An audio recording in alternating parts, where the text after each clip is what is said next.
Hello and welcome to another drive-in double feature. I'm Ryan. I'm Nathan. And this is the podcast where we talk about 2 movies a week every Tuesday and Thursday. But before I get started, we have a Patreon over at patreon.com/drive-in-double-feature-podcast where Nathan and I play some fun games, have some off-the-cuff conversations, just some place where you can get a little extra content from us as a thank you for supporting us. Doesn't affect any regular content. We appreciate you nonetheless if you choose to do so. But today we're going to be talking about 1965's invasion of the Astro Monster, starring Godzilla, and of course directed by Ishiro Honda. He's back. We're back rather doing this series. He never left really. No, well, he did for a little bit, but he came back. Yeah, well, doesn't he leave again? Yeah, well, we'll get into that. Yeah. But anyway, it's almost a direct sequel to Ghidorah, the Three-Headed Monster. No Mothra in this one, but hey, Godzilla and Rodan are there to battle Ghidorah, and I'm gonna say, not really a Godzilla movie. It's not really. Oh, no, yeah, okay, cool. I'm glad that you said that because, yeah, it's not really a Godzilla. It kind of is a little. It very much seems like an afterthought, and I hate to say that, but I mean, Godzilla doesn't show up until 45 minutes into the movie. Mm-hmm. There's a fight sequence that lasts less than 2 minutes, and then they finally show up at probably like the last 10 minutes of the movie, and that's about it. Yeah, it's a little sad. It's sad because, and we'll get into it, the fights in this are really awesome and cool. It's just there's so little of them. Yeah, I mean, I always start with my opinions pretty early, so I don't hate this one. I liked it, but it's not great. It's missing a lot. So I guess I would like it a lot more if I had recommended this movie and I was totally expecting an alien invasion story. Yeah. Except I was expecting a Godzilla movie. Yes. Yeah. And so you're kind of just sitting there waiting, when's Godzilla going to show up? And it's like, oh, there he is. And he's gone. When's he going to show up again? And it's like, doesn't show up again until later in the movie. But it's kind of like one of those where I think as an early sci-fi alien invasion movie, it's not bad really, but as a Godzilla movie you're kind of wanting a lot more out of it. Yeah, exactly. Yeah, and that's exactly how I felt. I mean, Godzilla's not even in the name of the movie or anything. So I wonder depending on what title you looked at. Gotcha. I'm looking at Invasion of the Astro Monster. Which that was like a later addition to the title, because originally it was Monster Zero. Okay. And then it was Godzilla versus Monster Zero. Oh, well then even more of a disappointment, I guess. Monster Zero is a disappointment too, because it's just Ghidorah.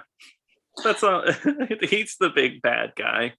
Yeah, and it's kind of funny because when they say that in the title, like Astro Monster, Monster Zero, they kind of make it like this big mystery, but it's Ghidorah, so it's a monster that we already know. And Ghidorah was featured very prominently in the advertising. So when you go to the theater, you already knew who Monster Zero was.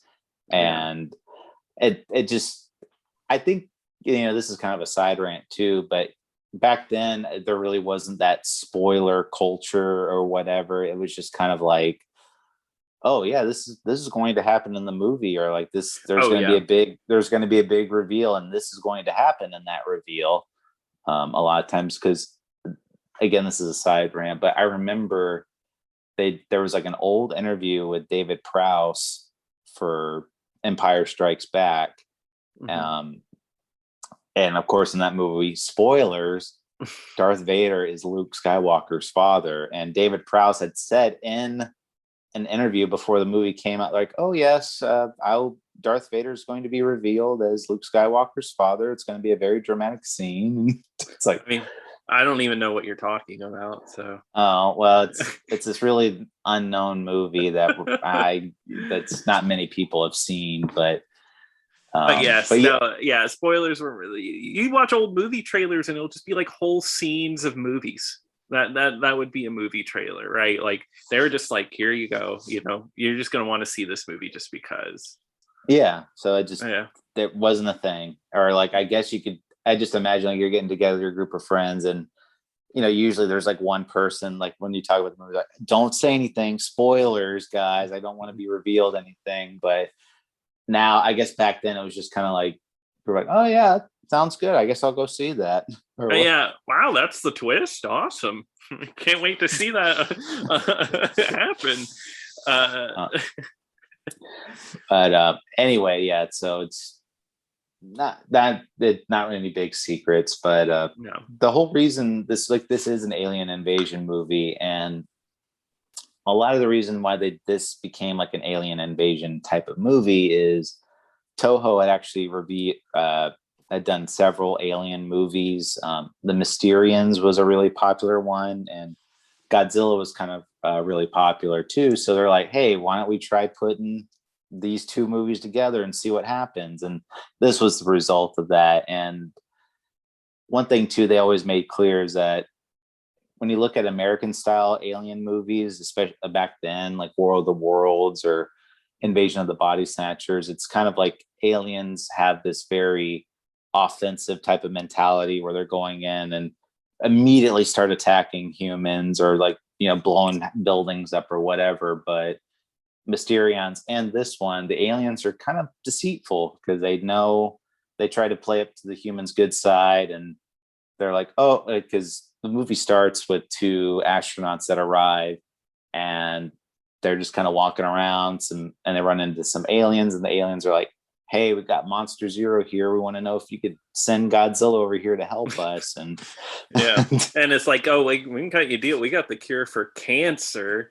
Yeah, you can have that if you do this, which you offer to any human. Of course, they're gonna be like, yeah, we'll take that cure for cancer. Well, yeah, and I'm like, why do they need to ask their permission to take a Godzilla? Because yeah, it's not like they own Godzilla. Because in the movie before this, Godzilla barely wanted anything to do for the humans or help them in any way. Mm-hmm. He was a very reluctant kind of hero. And now they're like, oh, can Godzilla come over here and fix this problem for us? And so I don't know why they couldn't just come over there too. And I guess it was all part of the plot to take over the humans at the end of the day. So I guess, yeah, I don't know, but I feel like they could have easily just captured Godzilla and just done that. But they have to make it complicated in some way. The double feature this week is villains being kind of stupid. and they're supposedly both really smart, but they just do stupid things. Yes, yeah. And I love these guys. I do love the aliens. I love their look, their language, which sounds just like Japanese, but has like a little like computerization to it. It's got a little like electronic feel. I love that. The main woman that's part of the alien group, who actually is multiple women. Love her hair. I love her outfit. It's pretty great. They interviewed. So, by the way, citing all my sources here, there's Big Action Bill on YouTube, who I took some information from, and David Callett's book, too, that I also took a lot of information from. But anyway, they said there was like an old interview with her from like when she's older, and they said like she gets recognized all the time for like for big sci-fi people, because she has a really like iconic looking like alien outfit where people, yes. So that because all the women look like her, like all the men from the alien race are different looking, but all the women look like this girl. Yeah, and one of them on Earth is dating. This one has a white dude in it. An American is in this movie, playing one of the main characters, played by Nick Adams. Yeah, Mm-hmm. and Yeah, and there's an interracial relationship in this movie, which is very surprising. They actually kiss on screen. And yeah, you know what? I really like Nick Adams in this movie. I actually think he brings a pretty cool presence to this movie. Yeah, and Nick Adams is kind of I hate to say he's not like he never reached the stardom that he wanted to reach in America. It didn't help And that he died very young. yeah, he died super young, and but at the same time, he had starred in he was like in Rebel Without a Cause and Pillow Talk, and he had a TV show called The Rebel, and he actually was nominated for an Oscar. And the movie he was in actually had Richard Chamberlain, King Solomon's Mines. And it's really sad though, because supposedly he spent like $10,000 of his own money to campaign for himself for an Oscar, and he was nominated, so he was there Oscar night, but sadly he didn't win. And it was funny though. One thing he said before the Oscars was that he refuses to do any movies abroad because it's taking away jobs from Hollywood. And then you know what? As soon as he didn't win the Oscar, he went to England to make a movie. Yeah, and you know what? I'm happy he was making movies abroad. It seems like he made a career out of that to go to be in a movie like this. Oh yeah, I mean he actually did a couple of Japanese monster movies. He did Frankenstein versus Baragon, and he did a couple other Japanese movies too, and movies in England as well. So he made a nice little career, and actually, supposedly, allegedly, he was having an affair with his Japanese co-star in this movie, and gotcha. It was kind of like, but I don't know how much of the love was reciprocated, or if it was, or if that was just a lot of talk. But apparently, he did hound her a lot and he did propose to her like marriage at one point, and she declined because she was already engaged to somebody, even though he was married. So one messed up story with Nick Adams was that he was married to Carol Nugent, I think her name was, but I can't. But anyway, he called his wife before he went on a talk show, and he said, "Hey, make sure you watch my talk show appearance." And then he said live on the talk show that he was getting a divorce. Did not tell his wife beforehand at all. Oh God, Nick Adams is not sounding like a good person. So yeah, but everyone that I will say though, his Japanese cast spoke very highly of him. They said he was super professional, very cooperative, always was there, and he knew his lines at all times. But so he's in here as an American actor, and the reason why he's in this is that this movie was actually co-produced in America with Henry Saperstein, which he's a guy that went on to produce a lot of Godzilla movies. And moving forward, and he also did like Mr. Magoo cartoons too. And he died in 1998, and he actually said before he died, his biggest dreams came to true because he actually was alive to see a live action Mr. Magoo movie and an all-American production of Godzilla. That's really surprising. Two movies that are heavily panned, but good for him. Hey, he's happy. I'm happy. Yeah, exactly. Sounds great. Yeah, I love those movies.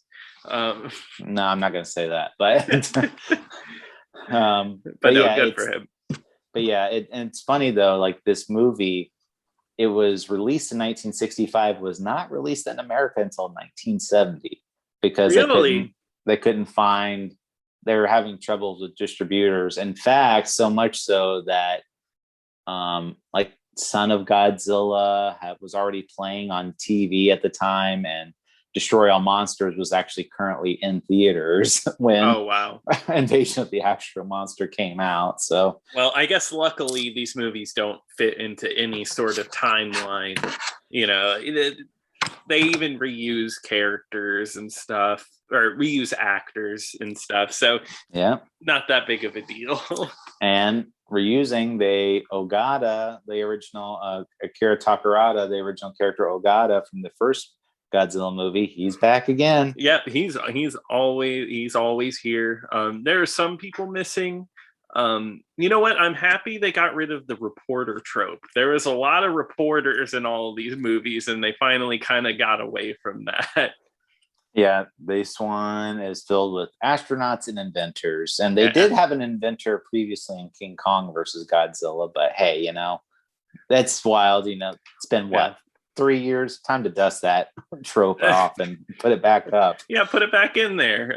And this guy is an inventor of a really loud, annoying noisemaker. It's the Lady Guard, which is pretty much just a rape whistle. He just is inventing. Yeah, I guess so. Yeah. Yeah. So I think that's pretty funny. And you know what? Who knew the inventor would invent an item that would save the day at the end of the movie? Just like in King Kong versus Godzilla. Yes, just like in King Kong versus... What happens in King Kong versus Godzilla? Don't you remember he makes the unbreakable wire and they use that to transport to lift Kong. Him up? Yeah. Yes, in the iconic, wonderful scene. And with the balloons. Yes. Yeah, see, yeah, they're just kind of going back. And I mean, that's kind of what happens a lot here is I feel like I had seen a lot of what was going on. And I think what I liked the most was the alien stuff because I really hadn't seen anything quite like that.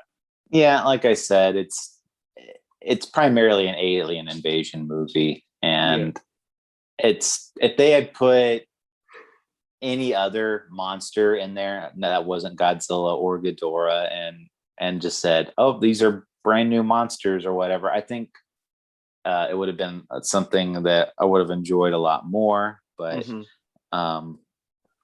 but you know, there's still that those action sequences are very good. They're in it though. Yeah, they are really, really good. And it's kind of a repeat of the last movie, except Mothra is not there. Or the baby Mothra. What was up?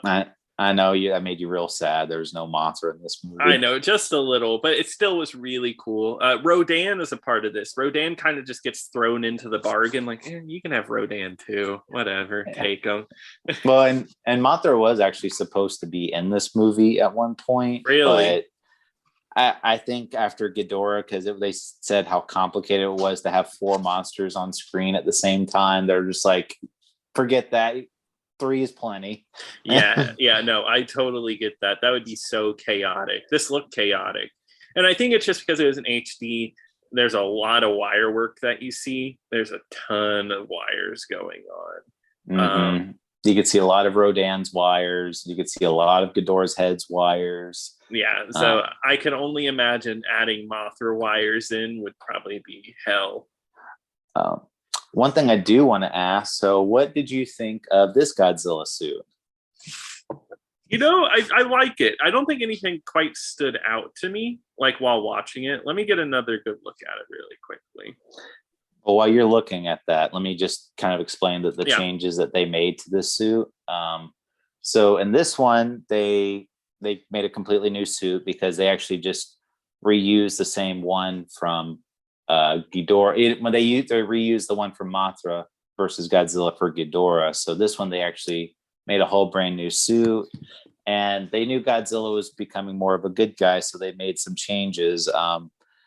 His dorsal fins are less pointy; they're more rounded. His kneecaps are less prominent. He has a breastbone in his center chest plate. It's de-emphasized. And his legs look more pants-like, and his face and they also made his face more frog-like. Yeah, no. So, like looking at it again, I remember how I felt. He reminded me more of a toy than ever. Like it looks like kind of like a tangible, movable toy that they could sell. And I don't mind it. I think he actually looks really cute. He definitely looks more like a human-like character, but I do like the look. I like how movable he is. He's definitely more agile in this one. He definitely is able to move a lot better. And the suit is noticeably thinner compared to a lot of the other costumes that are a lot more bulkier, and he's not able to move as much. Mm-hmm. The Rodan costume is the same from Ghidorah, and the Ghidorah costume is the same. They just made it a little less gold. Yes, yeah. Yeah, and I mean, everybody's looking good. Godzilla and Rodan, unfortunately, are like frozen for a good little bit that they're on screen because they get like frozen. Well, not like frozen, but they're like stuck in time. And I think they look a little silly. I love Rodan, though. I love the look of Rodan in this one. I'm not gonna lie. Yeah, Rodan's got a good look. The fight sequence in there is great. The only thing I'll say during the fight is there's a scene where Rodan flies really high up in the sky with the boulder, and if you look, you can actually see where the set backdrop ends, and you can actually see like a part of like the actual like set warehouse where they were filming. I didn't notice that. I gotta see that. That's crazy. So it's during that fight scene whenever you see Rodan fly up really high in the sky. Yeah. This is also the fight scene where you get to see it. You know what I'm talking about? The Godzilla dance. It's pretty great. He does like a little jig where he jumps and moves his arms and legs. It's awesome. Jumps in the air with zero gravity and yeah. And when I see this, all I can think about is Shirio Honda behind the camera, just angry the whole time, just so mad that he's being forced to do this to his character. Yeah, so Super Raya, the special effects wizard, he lobbied hard for this because he thought Godzilla was more meant to be marketed towards children.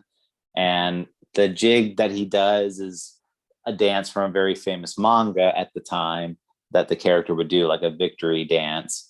Mm-hmm. And they're like, oh, kids were going to notice it, so let's put it in the movie. And there was a lot of people not in favor of this scene. Ishiro Honda, big one. Nakajima, the suit actor, did not like it either. But you know, it was kind of like a studio wants it, Super Raya wants it. We respect Super Raya so much, we're just gonna take his direction on this. And they said that there was a lot of snickering, like in initial viewing, seeing that dance, because people were just like they just thought it was so ridiculous that Godzilla was doing that, and they were like, how much further can they push this guy or whatever? Like, you know, what can they do more to this character? But Ryuji Honda, Ishiro Honda's son, they interviewed him about this, and he just said like his father would just stare at the screen so just very sternly and disapproving, and you know, just kind of like he said that his father said, I didn't create the monster for this. No, I was just saying, the character has changed so much since that original movie. Like, it is, that Godzilla from the original movie is not much anything like this character, really. No, and you know, he's kind of started acting a little goofy in earlier movies, but this is kind of like, okay, this is it.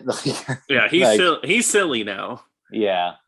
And you know, and part of me, you know, I do get that, you know, it does make it a lot more accessible to children, but I'm like, at the same time, I'm like, there are certain boundaries, you know, because, you know, we did say in the last one, you know, that does make these movies a little more accessible to kids, seeing that. But at the same time, it's like, okay, well, where is the line though? Like, where is it when it just becomes like totally stupid? Yeah, like where it becomes just a dumb kids movie. I don't even know if that this dance is necessarily that line, but I'm just more thinking out loud, like what can they have done to make this character just like that was dumb. Like, why would not even kids would like that. Yeah, I don't know. And I guess we'll see as we go along what they do. Because I mean, for now, as a viewer, as like a first time viewer, it's fun to me. You know, it's kind of just silly. Enjoy it. He also moves his legs like a boxer at one point, and you know, it's fun. but I could see it maybe getting to the point where I might not even enjoy it because it's just so silly. Like it's like over the top and for no reason, just completely silly. Yeah, and but that's kind of like the one instance in this movie. But immediately after, Godzilla and Rodan put that kind of stop Ghidorah, and Ghidorah flees, and which Ghidorah is really heading to Earth, but they don't know that yet. And I think it's kind of messed up that after Godzilla helped save Earth and they brought him over here, they're like, oh, we're just gonna leave them here from now on permanently. And and Godzilla and Rodan are just sitting there looking so pathetic, just like, what, you're leaving? Like yeah, they're so sad. like come on, man. No, I love that. And like even the two astronauts, right? They're like, oh, they caused us trouble in the past, but maybe we should stay. Like I said, like they had to convince Godzilla to do it, and Godzilla didn't want to help him, but he still ended up helping them in the last movie. And it's like, this is the thanks you get. This is what you get for helping people. Yeah, exactly. Like Godzilla is only learning the painful truth of humans at the end of the day. Godzilla and Rodan. But yeah, they leave him there, and then it kind of goes back into like it was revealed, of course, that the aliens were kind of betraying them, and the main goal was to get control of Godzilla and Rodan because they're able to control them, and they're able to use them to help destroy Tokyo. Yeah, exactly. That was, and I mean, you can kind of tell this is not a spoiler because you can easily tell that that's where the movie is going. And I guess they reuse footage in this Tokyo destruction scene. This is when they start reusing old footage from stuff.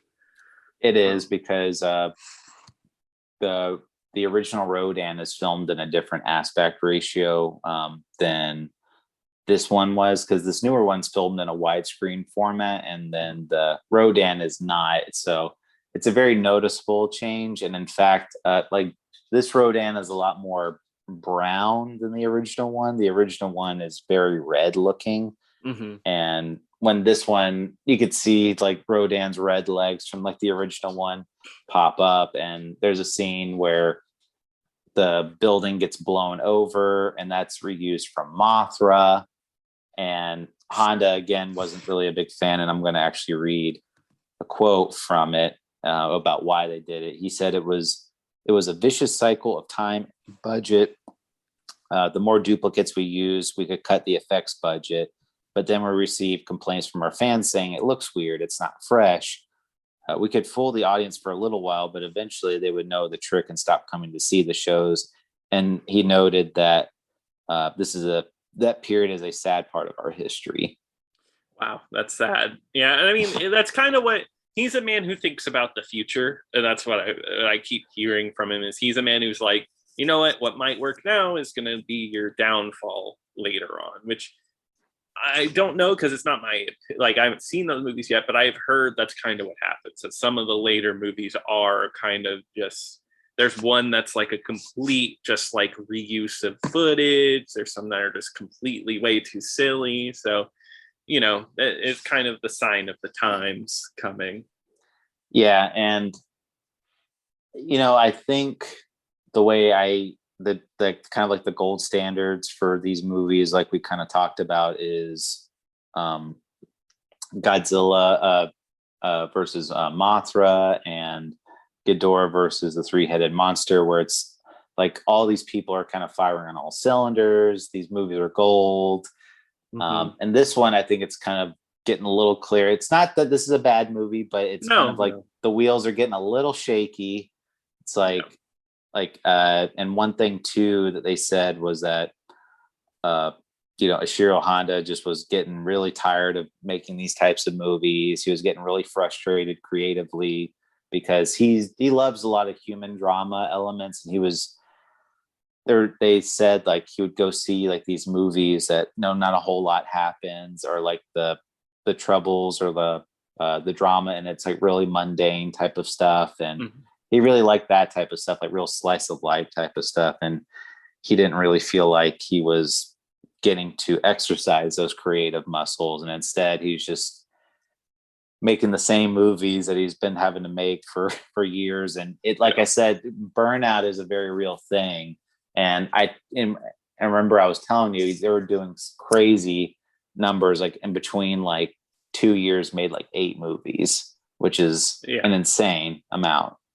Yeah, way too much for one person, especially for somebody who is starting to fall out of love with the concept of these movies. So I totally get it. I totally get it. And I mean, they don't renew his contract, right? At the end of this one, this is his last one for a little bit. Yeah, well, so it's really kind of messed up, honestly, when you think about it, because he's such, we've said a million times that he's a real company man. He does whatever's asked of him. And by the end of this movie, so getting into it, like the Invasion of the Astro Monster, it's a hit. It's a modest hit. It's not as big of a hit as past Godzilla movies.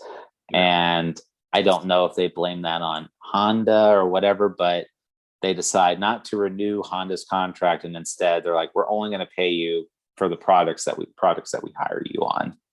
Yeah. And it's sad. He's put in all this time and effort, and it's just like, it's still not even good enough. And and even the screenwriter for a lot of Godzilla movies, Sekizawa, he was having a conversation with the other writers, Kimura, and Kimura was like, do you still enjoy writing for these movies? He's like, oh yeah, I do. And he's like, oh, well, I don't. And then much later, Sekizawa would kind of reach his breaking point of writing for Godzilla movies at some point too. So it's just, when you're having to push like the same people over and over again. So it's kind of like you understand why directors get swapped out for other movies, because like you can't keep making the same thing forever. No, yeah, you really can't. Otherwise you will burn out. And then when you burn out, the quality goes down because you're putting less effort into it. So yeah. And I mean, maybe you can't say that yet for this one. I think there's effort there. There's good elements, but it's definitely weaker. It's definitely not, like you said, firing on all cylinders. Absolutely. It's not, it's not a bad movie. It's just, it's not as strong as the other one, because it really does feel like Ghidorah was so high. I mean, it was like the right balance of story. It was the right balance of monster action. It was fun, exciting. And in this one, there's some elements in there. It's just the highs are not as high as Ghidorah. Yeah, exactly. And no, go ahead. Oh, sure. No, I had nothing. You're good. Oh no, and the monster fights are really good. Some notable stuff was Godzilla like flinging his whole body like at Ghidorah, like this, like he does like a leaping hug type of maneuver. Yeah, or Rodan picking up Godzilla and pushing him into Ghidorah. That's awesome. That was good too. Yeah. But I really like. So they do mind control Godzilla. They're able to figure out how to get the electromagnet waves to stop them. But it's funny because Godzilla wakes up like, oh, he's like, like discombobulated, like what just happened type of thing. And then he just notices Ghidorah laying on the ground. And he just throws a rock at Ghidorah, who's laying down, like, hey, get up, idiot. Like,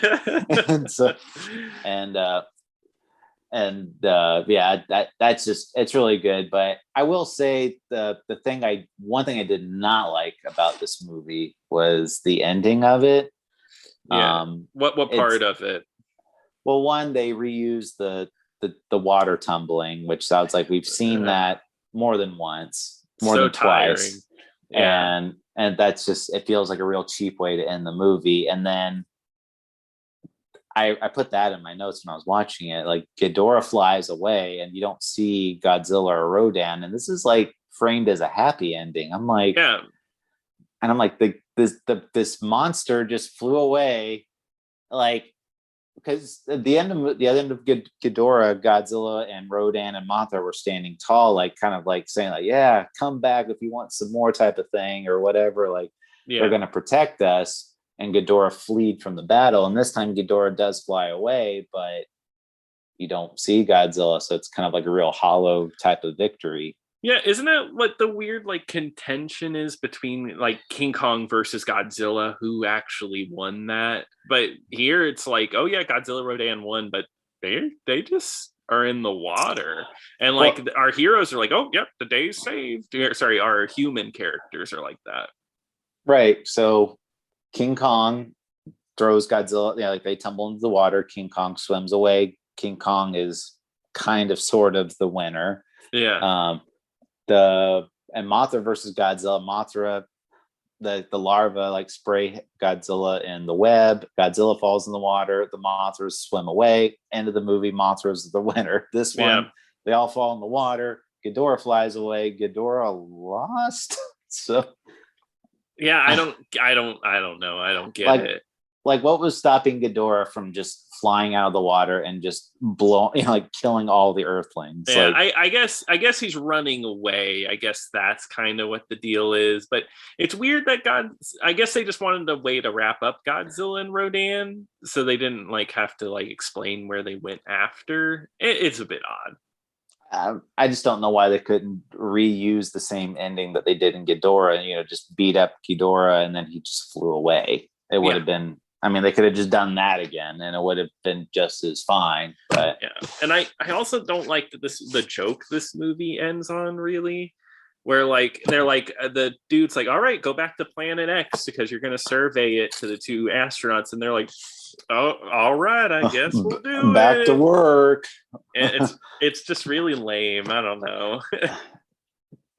So that was a weird plot line too. So we haven't really explained it, but Planet X in the movie is labeled as a moon of Jupiter. It'd take about 6 years to get there. Only 6 years? Holy crap. They judge roughly it would take about 6 years to get there. Gotcha. Okay. And like we said, so I mean, unless this is just like a crazy fast spaceship that these astronauts are on, but they get to Planet X, fly back to Earth, fly back to Planet X, fly back to Earth, and now at the end of the movie they're having to fly back to Planet X. So Japan's got that light speed rocket technology. They're just getting there instantly. Yeah. So it's either that or these guys just time just stands still when they're on that spaceship. Yeah, it's like that movie with Matthew Rocket McConaughey. Man. Yeah, Rocket Man. Yeah, the astronaut farmer. Duh. Now I always think of that because in the movie Rocket Man, which is a stupid comedy movie, but they're like, oh, it's going to take 9 months to get to Mars. Got to get in the space chamber and they'll stay asleep for 9 months. I thought you were referencing the Elton John movie. Like a non-space. Really I thought you were saying a non-space movie. No.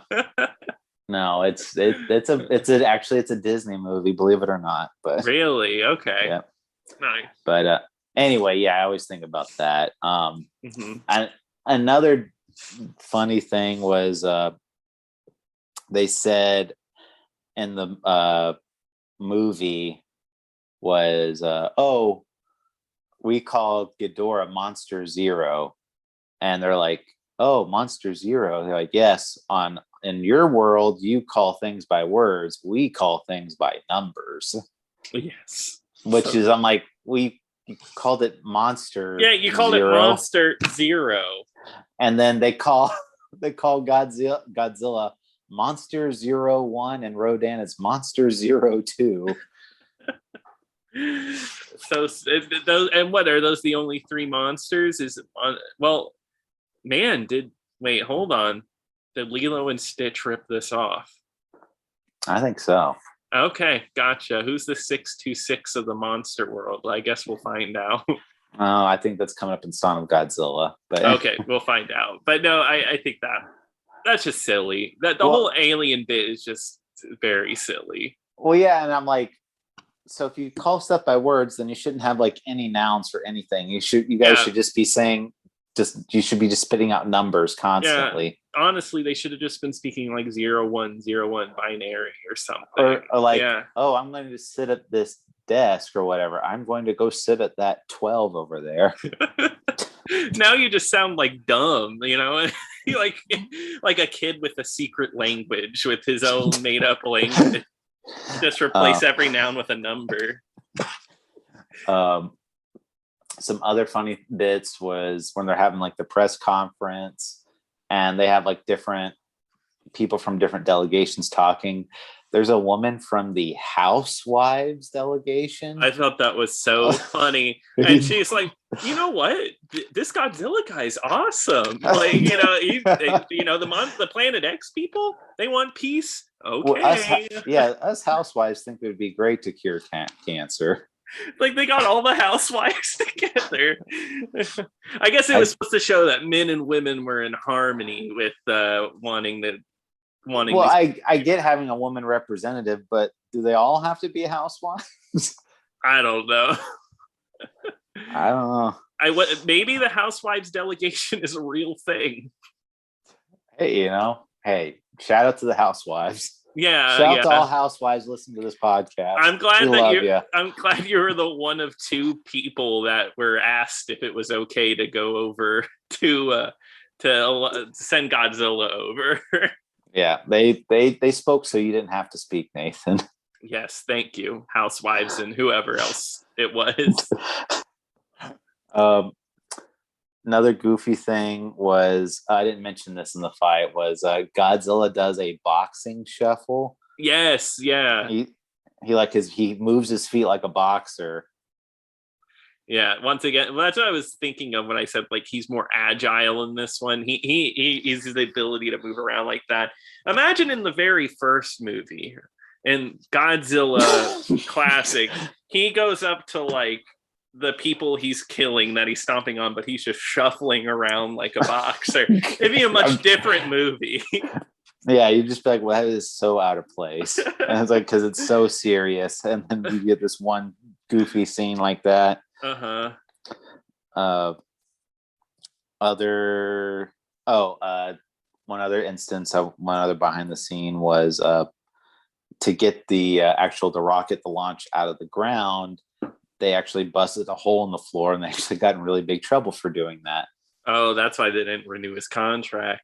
Well, no, that was a set designer guy that did that. So. Oh, gotcha. And he never worked at Toho again. No, actually, he did it for another movie, and he got trouble for that one again. So. What the heck? See, you can't fool me once, shame on me. How does George Bush say it again? Shame, fool me once. You can't fool me again. Yeah, something like that. But yeah, it's overall though. I mean, just kind of wrapping some things up here. As a early 60s sci-fi movie, it's good.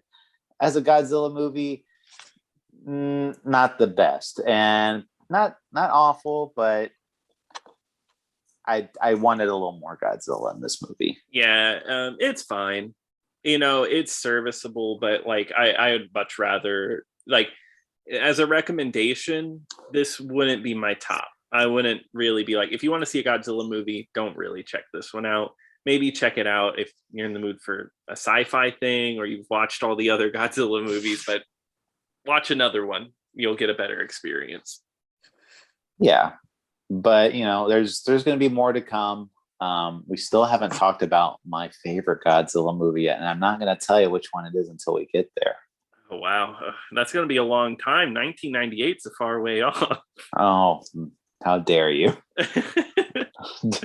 But no, still a worthy addition to the collection, and looking forward to the future with this series. Of course.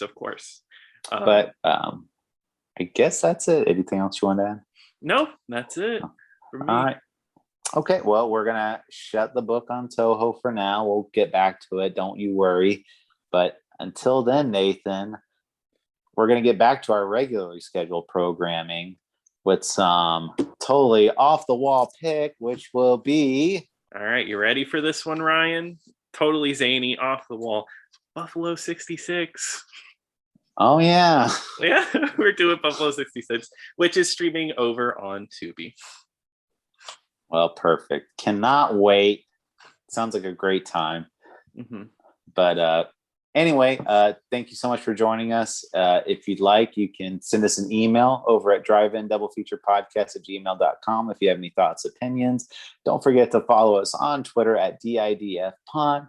And again, check out our Patreon, patreon.com/driveindoublefeaturepodcast. But until next time. Until next time.